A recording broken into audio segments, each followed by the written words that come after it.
Hola viajeros, bienvenidos a nuestra travesía de leyendas, historias y aventuras de México. En el episodio de hoy nos trasladaremos hacia el estado de Oaxaca. Oaxaca, un lugar ubicado hacia el suroeste del país, limitado al norte con Puebla y Veracruz, al este con Chiapas, al sur con el Océano Pacífico y al oeste con Guerrero. Oaxaca también fue fundado el 21 de diciembre de 1823.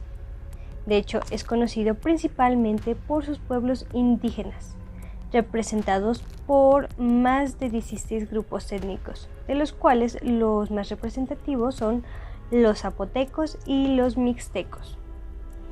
Dentro de los lugares turísticos que conocemos de Oaxaca, también son lugares arqueológicos, los cuales pues conocerán algunos, como son Monte Albán y Mitla, aunque ya saliéndonos un poco de la parte arqueológica y siendo un sitio turístico, también se encuentran Huatulco, Zipolitle me parece, y Puerto Escondido, y también se encuentran Mazonte y Bahía de Tembo. De igual forma, pues me gustaría también comentarles que este estado es el lugar considerado como uno de los estados con mayor diversidad biológica por su número de especies endémicas de reptiles, de anfibios, mamíferos y plantas. Así que este es un poquito de lo que es Oaxaca, en cuanto a su estructura ¿cómo decirlo?, geográfica, de lo que nos comentan. Sin embargo, pues obviamente este es un estado que es rico en múltiples áreas. Entonces, pues también no se puede quedar atrás, porque evidentemente no solamente es rico en gastronomía, no es rico en arqueología, en fauna y flora, sino también en las leyendas de Oaxaca. Son diversas narraciones que narran eventos paranormales que han ocurrido en ese estado mexicano. Entre las más importantes destacan la leyenda del Callejón del Muerto, la del Cerro de la Vieja de Oaxaca y la de la princesa Tonayí, entre muchas otras, ¿verdad?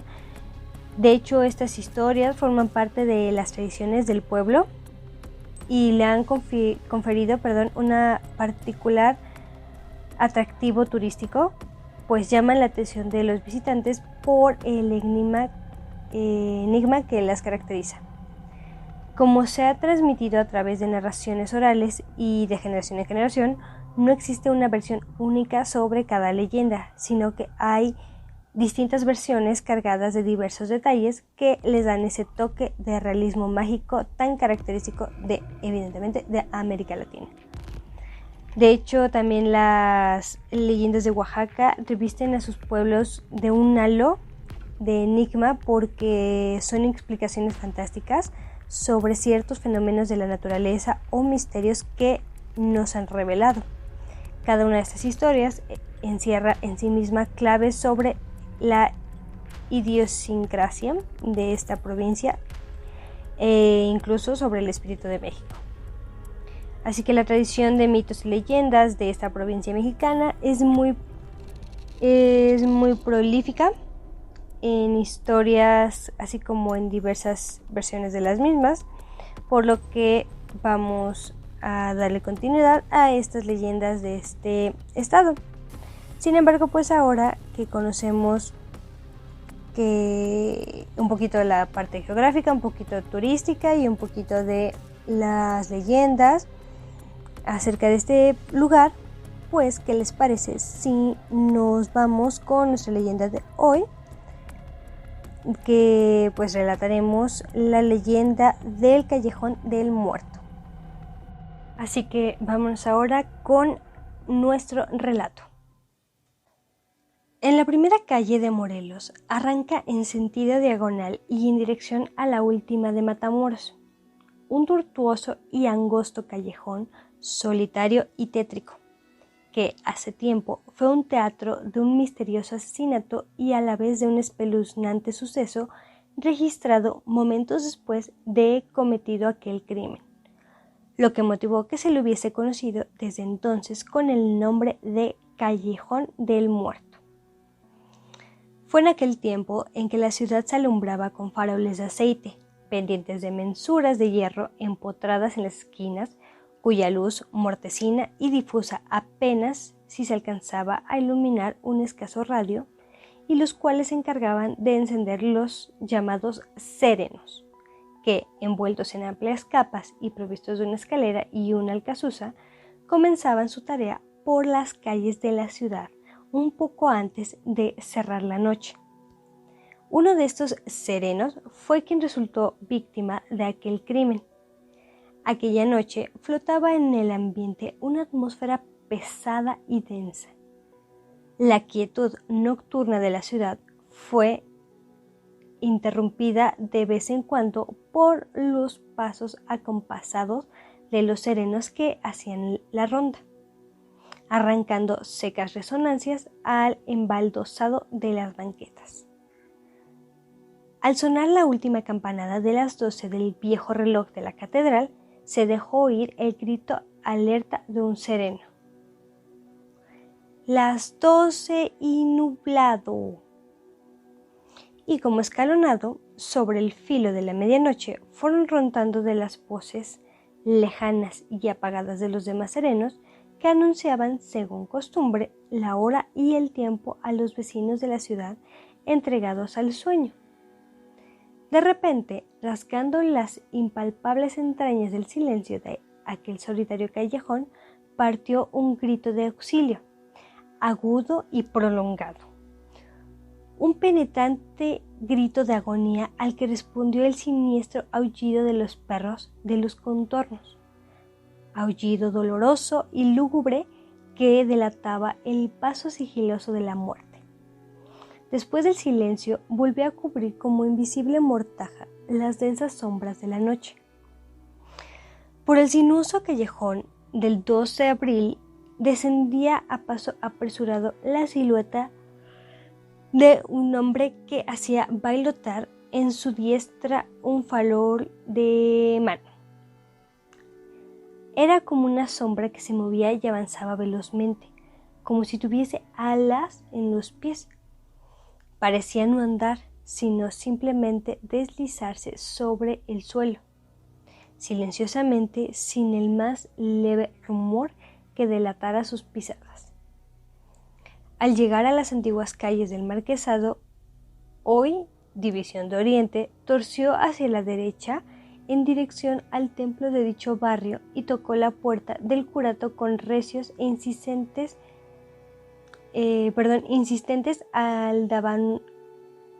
aldabonazos.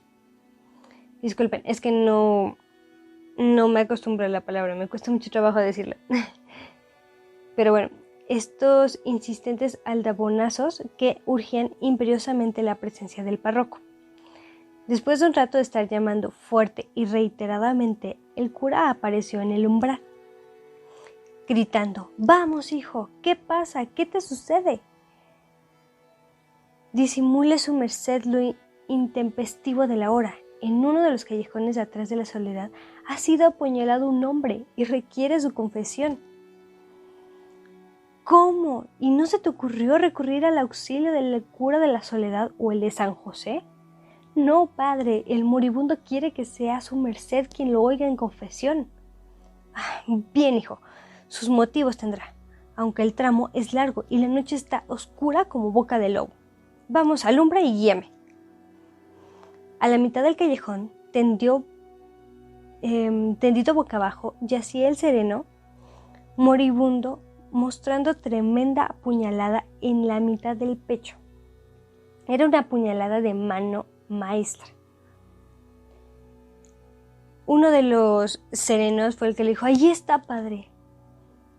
Y el padre le respondió: «Bueno, toma el farol, que no lo necesito, y retírate a cierta distancia mientras lo confieso».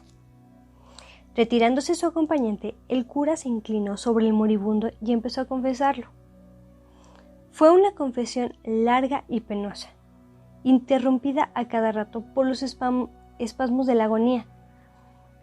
Más la necesidad de descargar su conciencia hacía sobreponerse al moribundo, que al fin pudo terminar su confesión. Después que lo absolvió, el cura se dirigió a su acompañante, hallando solo la linterna. Dio voces repetidamente llamándolo, pero nadie respondió.